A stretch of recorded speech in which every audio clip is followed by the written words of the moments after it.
Азыр дүйнө глобалдык кризисти башынан өткөзүп жатат.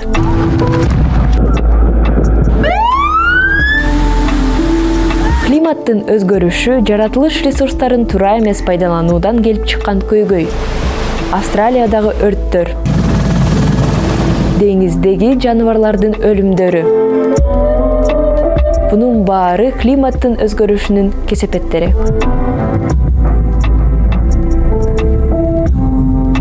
Эгерде биз азыр эч нерсе кылбасак, анда бул абал күчөй берет.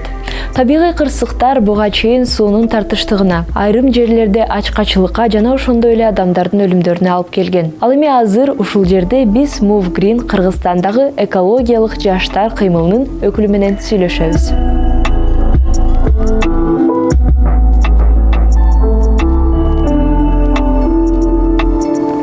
Биз ойлойбуз да жанагы мисалы үчүн климаттын өзгөрүүсү деп адамга кайрылсаң, бул коронавирустай эле да. Коронавирус менен оорумайынча эч ким ишенбей жүрдү да, туурабы? Анан туугандар ооруп баштады, жакындарыбыз ооруп баштаганда коронавирус чын эле бар экен деп ишене башташты. Климаттын өзгөрүүсү деле ошондой эле. Азыр көбүнчө климаттын өзгөрүүсүнөн ким жабыркап жатат? Жанагы эле социалдык абалы төмөн жарандарыбыз, анткени мына жанагы эле таштанды деп атасыз, свалканын жанында жашаган адамдар ошол эле таштандынын өрттөгөндө, күйгүзгөндө ошонун абасы менен дем алып жатышат. Анан бирок бул эмеде кандай десем, социалдык абалына карабай, байыбы, кедейби өз салымын кошсо болот. Мисалы үчүн таштандылар үйдө бөлүп чыгарып, пластикти өзүнчө чыгарса, же жанагы эле бактарақ тигип дегендей.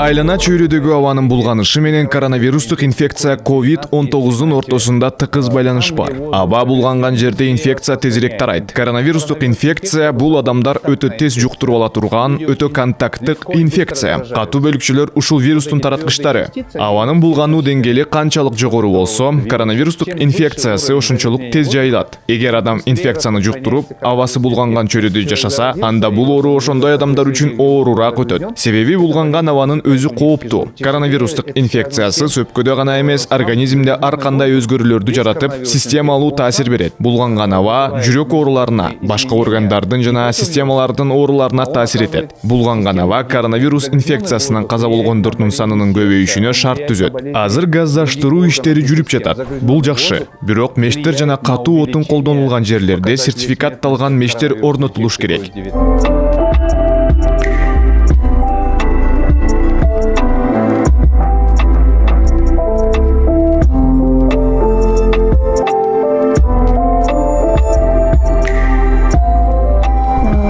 Кыргызстанда бир аз суук болуп баштаса эле жанагы аба кирдеди деп аябай акыркы убакыттарда айтып башташты. Бул бир жагынан сүйүндүрөт, анткени бизде жарандык коом, Кыргызстандын жарандары өздөрү аябай бул тема кызыгып байкап турушат. Жанагы атайын датчиктер орнотулат, сенсорлор.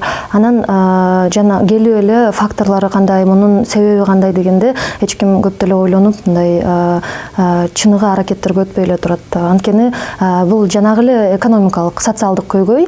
Мисалы үчүн акчасы жетпесе, көмүр менен дагы деле үйлөрдүн жылытып жатышат. Шаар тургундары мисалы үчүн бир эле жакка барганда жанагы өз машинасын айдап алып, унаада жалгыз барганын ордуна мисалы үчүн троллейбуска отурса болот, же жөө басса болот, же кошунасын кошо ала кетсе болот да. Ошондо жанагы эле көмүр кычкылы газынын эмиссиясы азаят.